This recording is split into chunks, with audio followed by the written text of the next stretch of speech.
Bienvenue à tous. Voici un Bibliothèque Médicis composé en 2 temps et pour comprendre 2 événements qui vont marquer cet automne et qui de toute façon dépasseront l'année 2012. Jacques Gilliard publie l'œuvre de sa vie, Les Gauches françaises chez Flammarion. Cet extraordinaire document deviendra un classique, au même titre, j'en suis sûr, que les droites françaises de René Raymond, déjà le Julliard comme le Raymond. Quand la gauche est-elle née ? Par quelles étapes est-elle passée depuis la Révolution et depuis la naissance de la République? Quelles en sont les valeurs? Comment ont-elles été respectées ou bafouées? Et quand? Dans quelles circonstances? Qu'est-ce qu'être de gauche en 2012, quand on affronte les douloureuses réalités d'une crise mondiale? Nicolas Baveret prend la dimension de Raymond Aron, dont il fut le brillant assistant et le biographe.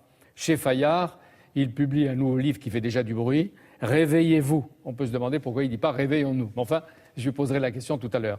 Un nouvel avertissement contre le déclin de l'Europe et de la France. Son constat fait froid dans le dos.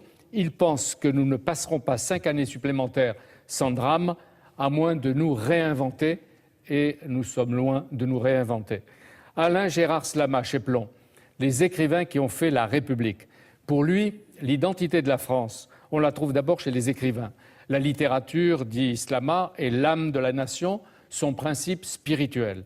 Et ça fait partie de l'exception française, de Montaigne à Rousseau, Constant, Chateaubriand, Hugo, Monterland, plus près de nos Kundera, et Slama cite même Céline. Richard Millet aurait pu faire partie de cette liste. C'est un écrivain d'une belle langue française, sans doute pas assez reconnu, en tout cas à son gré, un éditeur qui a valu à Gallimard des succès et 2 Goncourt, Les Bienveillantes de Jonathan Littell, certains disent qu'il a écrit en grande partie, il dira le contraire, peu importe, et L'Art de la guerre d'Alexis Génie, qui fut le Goncourt de l'année dernière. Seulement, il a déclenché une polémique gigantesque, un Himalaya de critiques, un de ces scandales qui secouent le milieu littéraire et qui, cette fois, j'ai envie de dire, qui va même au-delà du milieu littéraire. Il a suffi de 2 opuscules, il en a publié en même temps 3, je parlerai du 3e après, 2 publiés par l'éditeur Pierre-Guillaume Deroux, et pas chez Gallimard, de l'antiracisme comme terreur littéraire, et puis Langue fantôme, suivi de 17-18 pages, l'éloge littéraire d'Andrés Breivik. Richard Millet, c'est bien d'avoir accepté de venir, et je vous en remercie. Vous avouez quelque part que le titre est un peu malheureux. Seulement un peu ? Disons que je faisais davantage confiance aux Français. Je croyais que leur culture littéraire était plus grande, à savoir que l'ironie est quelque chose d'universel. Il semblerait que non, qu'on ait pris au sérieux le fait que j'aurais pu faire un éloge véritable d'Andrés Breivik. Mais ça veut dire que les Français ne se trompent pas, vous? Ce sont bien sûr les Français qui se trompent. Oui. Quand je dis les Français, ne soyons pas insultants envers les Français. Quelques critiques littéraires ou pseudo-critiques littéraires qui ne m'ont pas lu. Vous ne les portez pas tellement dans votre cœur. Oui, c'est réciproque. Vous reprenez assez bien la phrase de Stendhal que vous citez en exergue. Au XIXe siècle, la démocratie amène nécessairement dans la littérature le règne des gens médiocres, raisonnables, bornés et plats, littérairement parlant. Vous pensez comme Stendhal, mais les autres sont sévères à votre égard. Vous dites, on n'en a pas perçu l'ironie. Même si on ne change pas le fond, est-ce qu'aujourd'hui vous choisiriez un autre titre ? J'essaierai peut-être de le tourner autrement, mais je voulais quelque chose de percutant. Percutant ne veut pas dire provoquant, vous voyez ? Je voulais attirer l'attention sur la monstruosité que constitue l'affaire Breivik. Oui, bon, on le prend autrement, parce que vous dites éloge d'un tueur de masse de plus de 80 jeunes, vous le savez, et puis éloge littéraire, comme si, Richard Millet, dans le geste du massacreur, vous trouviez une excuse, même si vous le condamnez et vous le dites, et vous trouviez une dimension esthétique. Non, je n'ai pas du tout écrit ça. On n'a pas bien lu cette phrase dans laquelle je parle de la perfection. La perfection n'est pas morale, la perfection n'est même pas esthétique, la perfection est technique. La perfection de l'acte de Breivik, comment un type peut arriver à lui tout seul à commettre un attentat à la bombe dans le centre névralgique d'Oslo et ensuite tranquillement déguisé en policier aller tuer une 60aine de jeunes républicains sur une île déguisée en policier et se rendre tout benoîtement. Mais vous ne pourriez pas trouver d'autres exemples pour démontrer ce que vous voulez. Vous dites c'est un produit exemplaire de la décadence de l'Occident. Sa Oui, dérive c'est- s'inscrit dans la perte d'innocence et d'espoir qui caractérise l'Occident. Oui, Vous ne pouvez c'est- pas trouver d'autres exemples que, Bah, que ce criminel? il me semble tout à fait parlant. C'est un exemple extrême, excessif, mais c'est tout à fait parlant. Enfin, c'est, je veux dire, lorsque Gus Van Sant tourne ce très beau film qui s'appelle Elephant, d'après le massacre de Columbine, bien sûr, les motivations des jeunes gens de Columbine ne sont pas politiques, mais il n'en reste pas moins que ce geste délirant est un exemple de la décadence aussi d'un certain système américain. Donc, mais je ne sache pas qu'on ait fait des critiques à l'égard de Gus Van Sant. C'est vrai aussi que vous n'êtes pas le premier à, je ne dis pas vous servir de modèle, mais à utiliser un assassin et en faire ou la biographie, que ce soit des écrivains français d'aujourd'hui, d'hier, ou des écrivains américains. Vous dites « Je suis celui qu'on déteste ». Un pur objet de haine, je suis un des écrivains français les plus détestés. Et on a l'impression, si vous permettez, que vous le cherchez. Est-ce qu'il n'y a pas une sorte de plaisir un peu masochiste à l'opprobre que vous provoquez? Écoutez, ça serait poussé quand même le masochisme assez loin, puisque socialement, ils m'ont détruit. Donc, voilà. Donc, si j'étais masochiste, Momentanément détruit? Non, définitivement détruit. Pourquoi momentanément? J'ai dû quitter le comité de lecture de Gallimard, j'ai quitté le comité de Gallimard. Qu'est-ce que vous voulez que je sois maintenant? Que vous y retourniez? Personnellement... Nous en parlerons. Vous avez en effet déclenché de l'effroi, certains ont dit du dégoût et un vacarme. De Pierre Nora, vous le savez, je vais les citer, à Annie Ernaux, à Bernard-Henri Lévy, Le Clésio, avec une pétition d'énonciation signée par une centaine d'écrivains, des grands écrivains et des médiocres. Ils ont obtenu qu'Antoine Gallimard vous lâche et vous encourage en effet à quitter le comité de lecture de Gallimard et vous avez dû en démissionner. Vous montrez bien, vous avez démissionné à mort dans l'âme. Bah oui, je veux dire, Gallimard, d'une certaine façon, c'est toute ma vie. Je veux dire, par là, ma vie d'homme mûr, mais c'est aussi ma vie de lecteur. J'ai appris à lire, comme beaucoup de Français, dans les livres publiés par Gallimard. Donc ce n'est pas rien que Oui, d'en mais il n'y a partir. pas de rupture avec Antoine Gallimard. Non, il n'y a pas de rupture avec Antoine Gallimard, mais simplement, voilà, je suis maintenant chez moi et je lis chez moi. Oui, parce que vous continuez à être éditeur pour Gallimard, mais vous ne faites pas partie du comité de lecture. On est en Voilà. pleine hypocrisie, là. C'est pas le mot que j'emploierais, disons Non, que... c'est une blessure, pas une mort c'est- sociale. C'est une mort sociale. Pour moi, c'est une mort sociale. Je voudrais vous dire que pour Bibliothèque Médicis, personne n'a voulu débattre avec vous. J'ai beaucoup cherché avec Anne-Marie Moreau, on n'a pas trouvé. Personne n'a même accepté de vous juger après notre entretien. Alors on va essayer de comprendre pourquoi en toute liberté, et puis c'est la première fois que nous vous rencontrons.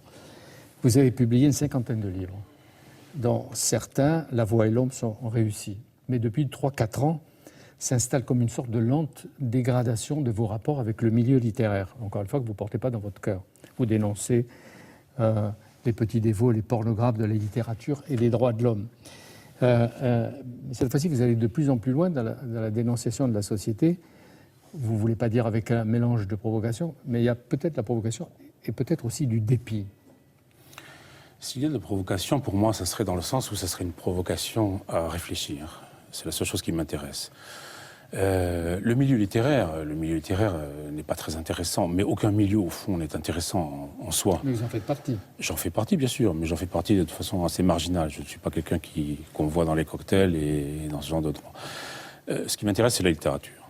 Or, il me semble que le devoir d'un écrivain et d'un éditeur, c'est aussi de, comment dirais-je, de houspiller un peu, de redonner un peu de nerf. Il me semble que l'histoire de la littérature mondiale est faite de débats, d'engueulades, de dialogues, même entre morts, par exemple Pascal et Montaigne, enfin vous voyez, des choses comme ça.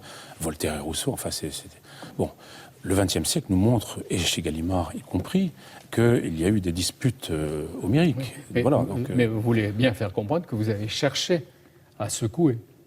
J'ai cherché à attirer l'attention sur une chose depuis des années, c'est pas du tout ce qu'on a prétendu que je voulais dire, à attirer l'attention sur une sorte d'affaiblissement, de déclin, d'invasion du tout romanesque, du formatage, de la disparition du style dans le roman, de la dégradation de la langue. Tout ceci, je le lie à la dégradation générale de l'enseignement. Il se trouve que j'étais professeur dans une autre vie. Voilà, donc il ne me semble pas que ce soit des sujets particulièrement scandaleux. Oui, mais c'est pas ça, parce que ça dépasse abondamment. Il y a une sorte de fascination pour le mal, comme si le mal pouvait être beau, peut-être pour vous. Le mal n'est pas beau, le mal est ce qu'on doit affronter. Je veux dire, je suis catholique, je crois au démoniaque, et donc je crois crois que... de démons, de malins. Oui, bien sûr, mais bien évidemment. Par bien l'impression évidemment. que Mais oui, on est le malin entouré de existe. sorcières. Non, non, pas du tout, ne caricaturez pas. Vous savez très bien ce que je veux dire par démon. Je crois profondément que certains individus, notamment les grands monstres du XXe siècle, sont habités par le démon. Ce que je veux simplement dire, c'est que voilà, on peut essayer d'écarter la vision, le ronronnement du champ littéraire pour voir ce qu'il ne va pas. C'est tout ce que je voulais faire. Mais en même temps, vous avez toute une histoire et un passé. On a parlé tout à l'heure du Liban, parce que vous avez été au Liban quand vous étiez plus jeune. Mais vous avez déjà soutenu Ben Laden. Moi Ouais, Ben Laden c'est la réputation qu'on vous fait, ou c'est compris. Non, et soutenu, en tout cas, le Syrien Bachar el-Assad. Non, attendez, mettons les choses au point.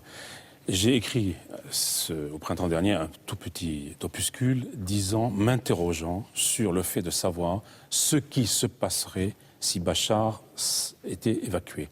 Je pense aux minorités dont Bachar lui-même fait partie, et notamment aux chrétiens de Syrie. Je ne sais pas ce qu'ils deviendront sous un régime sino-salafiste. Est-ce que ça vous... Je n'ai jamais soutenu Bachar el-Assad, je me pose une question. Voilà, mais est-ce que ce n'est pas l'occasion aussi pour vous de taper sur ceux qui sont votre cible préférée, direct ou indirect, le capitalisme mondialisé américain? Je ne peux pas dire que je porte les Américains effectivement dans mon cœur. Quand on voit la politique qu'ils mènent au Proche-Orient, notamment en Irak, c'est quand même une atrocité. Voilà, donc s'il avait fallu taper sur un pays, c'était plutôt sur l'Arabie Saoudite que sur l'Irak. Mais bon, enfin, les intérêts américains leur dictent leur conduite. Mais dire que je suis un suppôt de Bachar el-Assad, ça quand même... Non, on n'a pas dit, j'ai pas dit ça. Même personne ne l'a dit. Hein. Je n'ai pas dit que vous l'avez dit, mais je dis que vous dites que les ennemis l'ont dit. Je vais faire quelques citations de vous. Je pars de vos propres textes. Une fois que quelqu'un les a lus... Ah oui, attentivement. Et il y en a qui m'ont emballé parce que c'est très bien écrit. D'autres fois, je me dis, pourquoi quelqu'un qui écrit aussi bien écrit de telles horreurs? Mais, si vous permettez... Lisez les horreurs, ça m'intéresse. On va voir les deux.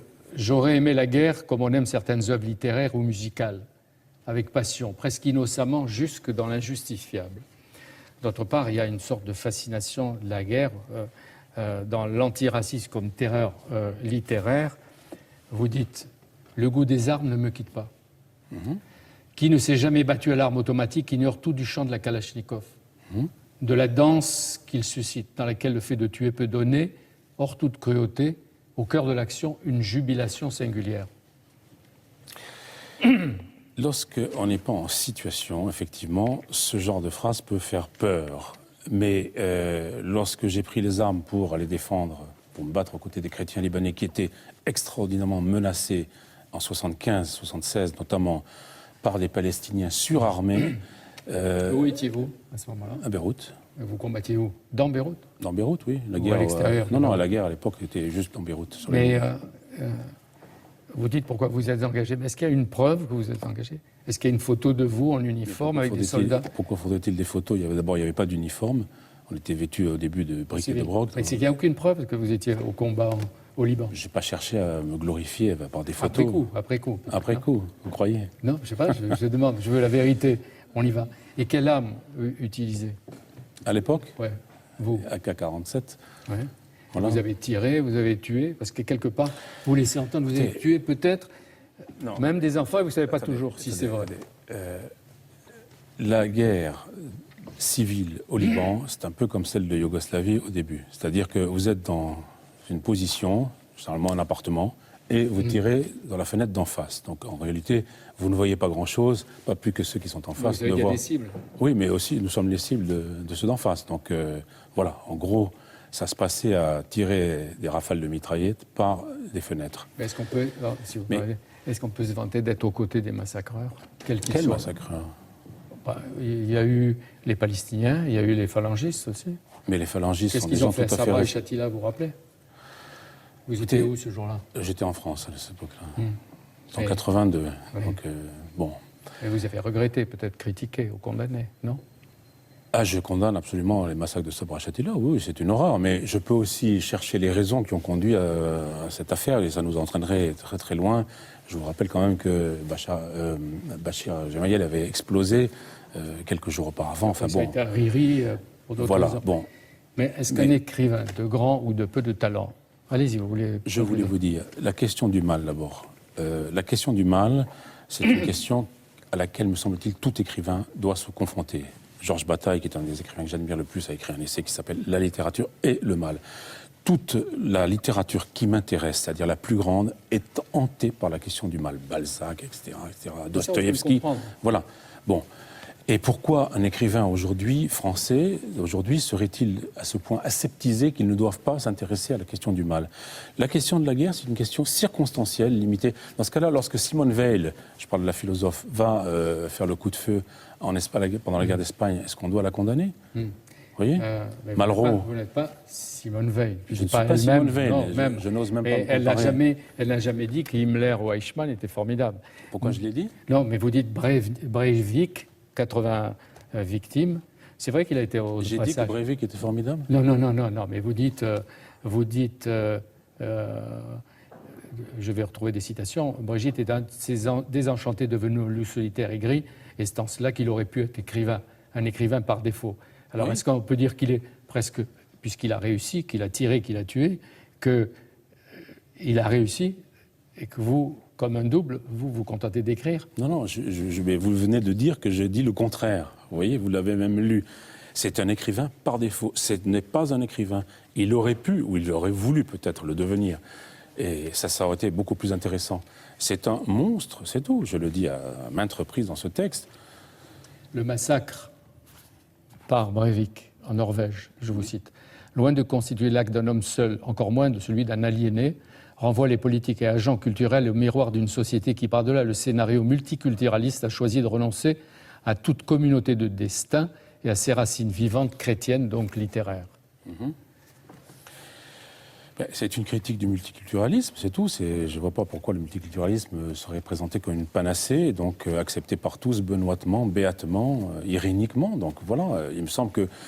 Et on vit en ce moment dans une phase de multiculturalisme exacerbé. Exacerbé, mais avec les problèmes que vous savez. Donc je ne veux pas jouer les prophètes, je ne le suis pas, mais il me semble qu'un certain nombre d'éléments ne me donnent pas tout à fait tort en ce moment. Aujourd'hui, l'actualité... oui, il me semble que voilà... Pas seulement les petits pains au chocolat de Jean-François Copé. Non, ceci est ridicule, mais voilà ce qui se passe... Vous pensez que ce qui est dit autour des islamistes radicaux et des Français, des jeunes Français convertis, vous donnerait peut-être raison? C'est inquiétant, extraordinairement inquiétant. Mais plus inquiétant que ça, qui est quand même exceptionnel encore heureusement, je pense que le délitement du lien que constitue la langue française et la littérature en tant qu'elle incarnait la France, comme dit M. Slama, est beaucoup plus inquiétant, parce que ça, la police peut s'occuper d'islamistes. En revanche, aucun politique ne prend en charge la question de la dégradation de la langue, de l'histoire, de la mémoire, etc. Aucun. Constatant que je suis le seul blanc, c'est vous, dans la station de RER Châtelet-Léal à 6 h du soir, ou déclarant que je ne supporte pas de voir s'élever des mosquées en terre chrétienne, ou encore trouvant que prénommer à la 3e génération ses enfants Mohamed et Rachida relève d'un refus de s'assimiler, tout cela ferait de moi un raciste. Vous dites que vous n'êtes pas raciste. Et vous dites aujourd'hui, le signe, votre combat, vous le menez contre l'antiracisme contemporain, le signe hystérique et froid de la haine d'autrui, l'accusation de racisme est toujours aujourd'hui une balle destinée à la nuque de ceux qui ont le souci de la vérité. Qui cherche à vous mettre une balle dans la nuque? L'empire du bien, enfin les tenants du bien, nous sommes dans le royaume du bien, donc tout... Voilà, quelqu'un qui pense que... En réalité, le bien qu'on tente de nous imposer, c'est bien sûr la figure inverse, c'est-à-dire le mal. Donc voilà, l'antiracisme est une des figures du mal absolu, donc on cherche à culpabiliser les gens. Je ne vois pas pourquoi les Français seraient plus racistes que d'autres. Ils ne sont absolument pas racistes. Il y a simplement des problèmes locaux, structurels, et puis c'est tout. Donc lorsque vous avez par exemple une religion comme l'islam, qui est une religion de plus en plus agressive, de plus en plus, à tous les sens du mot agressif, y compris dans son sens américain, voilà, elle ne peut pas ne pas poser de problème. Donc regardons ces problèmes en face. Mais qu'est-ce que vous ça en fait. Moi je veux rien. Je ne veux plus rien parce que je n'y crois plus. Est-ce qu'on peut vivre en dehors de la mondialisation? Est-ce qu'il faut vivre en Corrèze, l'endroit que vous aimez par-dessus tout, enfin d'après ce que je lis, est-ce qu'il faut vivre à l'intérieur de nos frontières et nous barricader? Je voudrais vivre dans une France dans laquelle les valeurs qui nous ont fait, vous comme moi, soient encore vivantes, sensibles et acceptées de tous, et même désirées. Je comprends parfaitement les immigrés. Comment voulez-vous qu'ils aient envie de devenir français quand ils voient le niveau de décadence intellectuelle, morale et spirituelle dans lequel nous vivons. Effectivement, donc le compromis, c'est la sous-culture américaine. Donc les immigrés, effectivement, se réfugient dans la sous-culture américaine, et c'est le nouveau Volapük mondial. Si la mondialisation c'est ça, je n'en veux pas. Oui, mais si il y en a la beaucoup qui n'en veulent pas. Mais voilà, forcément, ils ne font pas l'éloge littéraire d'un tueur. Mais je n'ai pas encore une fois fait l'éloge Non, mais littéraire d'un tueur. C'est comme ça que c'est perçu. Non, mais, C'est non, comme mais ça que ça soit perçu comme ça, d'accord, mais si vous lisez le texte, vous verrez qu'il est condamné à maintes reprises. Ouais, mais on entend le chant de agréable de la Kalachnikov. Annie Ernaux, dans sa pétition publiée par Le Monde et signée par une centaine d'écrivains, dont personne n'a voulu débattre, dit quand même quelque chose qui me semble assez juste, enfin jusqu'à preuve du contraire. Richard Millet est tout le contraire d'un fou. Soit. Est-ce que vous ne desservez pas la cause que vous prétendez défendre avec ces excès ? D'abord, je n'ai pas de cause en réalité. Maintenant, je suis réduit à me défendre tout seul, moi-même. Donc, vous aimez ça je Vous pense aimez un que peu jouer les martyrs. Les martyrs, non. Vous êtes allé peut-être le chercher. Non, je vous assure que non. Ça, c'est pas très intéressant. Et croyez-moi que psychologiquement et là, vous socialement, c'est pas très intéressant. Je ne suis pas du tout quelqu'un qui... Ça fait 30 ans que je publie, je suis resté dans l'ombre jusqu'à maintenant. C'est pas mon genre de faire des scandales et d'en jouer.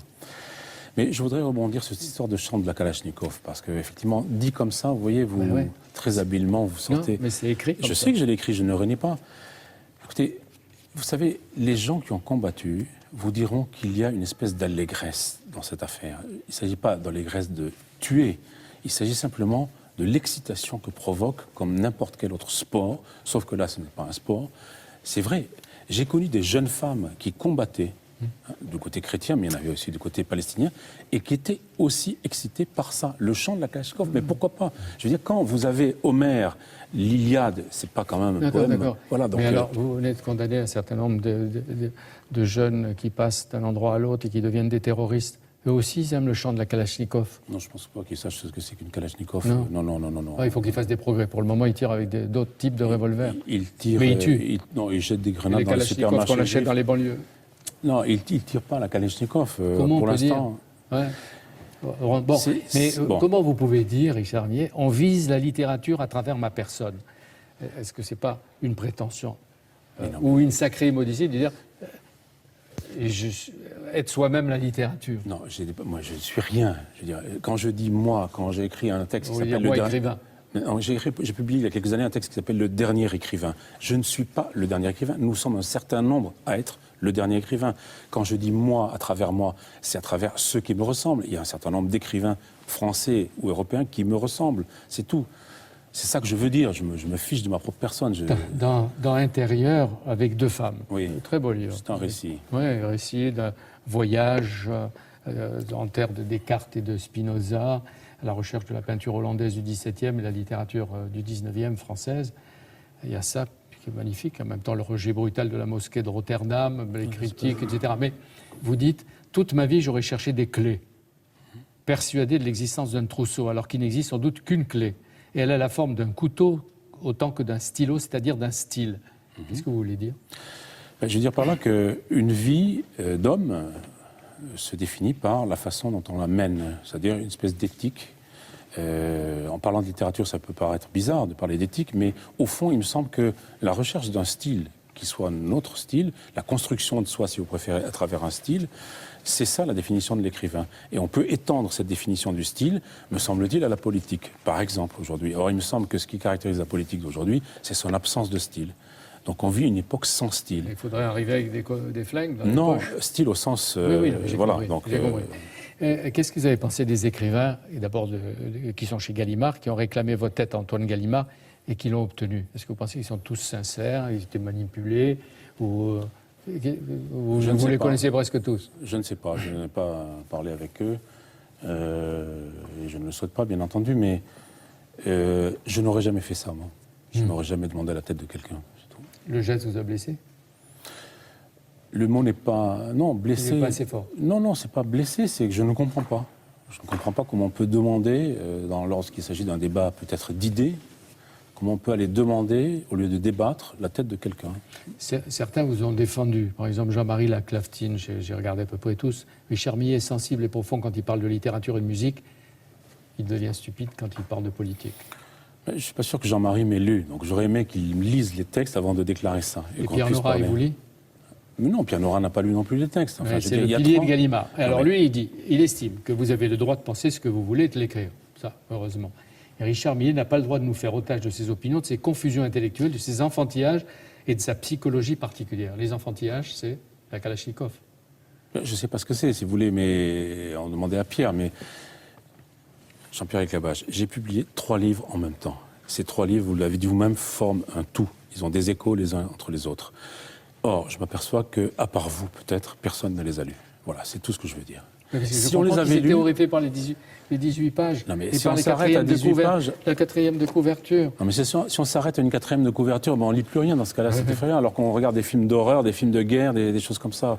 Il y a quand même une contradiction, vous ne trouvez pas? Parce que vous vous battez pas aussi, vous vous êtes battu pour trouver votre place et une reconnaissance dans la littérature et que vous ne trouvez pas ni la place, ni en même temps la reconnaissance que vous pensez mériter. Ah, pas du tout. Il y a des thèses sur moi. Il y a plusieurs numéros de revues universitaires qui me sont consacrés. Certains de mes livres sont traduits à l'étranger. Mais comment vous allez sortir de quoi, de la situation dans laquelle vous vous êtes mis? Ah, je ne vois pas d'issue. Là, je suis fini. Je suis carbonisé. C'est fini. Vous pensez que votre vie... Ma vie, non. vous n'avez pas d'éditeur. Non, je parle de la vie, mais d'éditeur, pas d'écrivain, parce que personne ne vous empêche d'écrire. Personne ne m'empêche d'écrire. Je publierai certainement chez de petits éditeurs maintenant. Puis c'est tout. C'est très simple. Et la rupture ou la réhabilitation, vous ne pensez pas que, sans aller à Canossa, avec de prochains livres, vous pourrez écrire et retrouver les gens de chez Gallimard, et peut-être même le comité de lecture? On vous demandera peut-être d'être sage. Vous savez, d'abord, je suis extrêmement sage. Dans l'écriture. Dans l'écriture, dans la vie aussi. Mais j'ai remis à Gallimard, à la rentrée, l'an dernier, un livre, un roman, qui n'a rien de politique, et donc nous verrons bien ce qu'ils en font. Ah oui, s'il y a une censure. Voilà. Il y a Tahar Benjeloun de l'Académie Goncourt qui vous a critiqué, mais Pierre Assouline, de l'Académie Goncourt depuis peu, qui est à l'opposé de Tahar Benjeloun, son ami, il estime que, je le cite, « Pour inverser du comité de lecture Gallimard comme fasciste, il est un dangereux précédent. Dans la France de 2012, on se souviendra que des écrivains ont obtenu et exigé la tête de Richard Millet. Il n'y a pas de quoi être fier. » Et c'est d'autant plus remarquable que Assouline n'a pas toujours été favorable à votre serviteur. Il critique par ailleurs les excès, comme à peu près tous. Mais que cet article, ce long article sur son blog, a remis un peu les choses à leur place. Mais quelle erreur ou quelles erreurs vous pensez avoir pu commettre vous-même? Écoutez, moi je pense avoir commis aucune erreur. J'aurais aimé que des gens me disent, voilà, critique dans les journaux, lisons ces textes et critiquons, mais invitons-le à débattre, des choses comme ça. Mais il n'y a aucun regret de votre part? Peut-être tourner les phrases autrement et ne pas donner le sentiment de louer un type qui est condamné à 21 ans de prison. C'est-à-dire que vous avez calculé vous-même, ça fait à peu près 3 mois et demi par victime. C'est grotesque, cette condamnation. C'est pas assez. De toute façon, rien n'est assez pour... Je veux dire, est-ce qu'on pourrait ne pas s'arrêter au titre? D'accord? Ça, vous l'avez dit. Vous nous avez alerté. Je le répète parce que vous y revenez. Non, j'y reviens parce que je veux savoir s'il y a au moins un tout petit remords ou regret. J'ai exprimé dans un petit texte qui est paru dans 3 pages, dans un article qui est paru dans l'Express, oui, que s'il y a une chose que je regrettais, c'est de ne pas avoir parlé des victimes. Ça, j'aurais aimé le faire. Vous le faites là. Je le fais là. Vous nous avez alerté avec 2 citations en exergue de vos 2 opuscules. Se suicider, dit Drieux-La Rochelle, pas besoin, la vie et la mort sont une même chose. Et lui, il a fini par suicider. Drieux-La Rochelle, ce n'est pas un modèle. Mais pour vous, vous dites souvent « Viva la muerte ». Non, j'ai jamais écrit « Viva la muerte ». Enfin, ça revient au même, presque. Non, ne faites pas de moi un nihiliste, s'il vous plaît. Je ne suis pas, non, pas du tout. Ni un franquiste. Encore moins. Encore moins.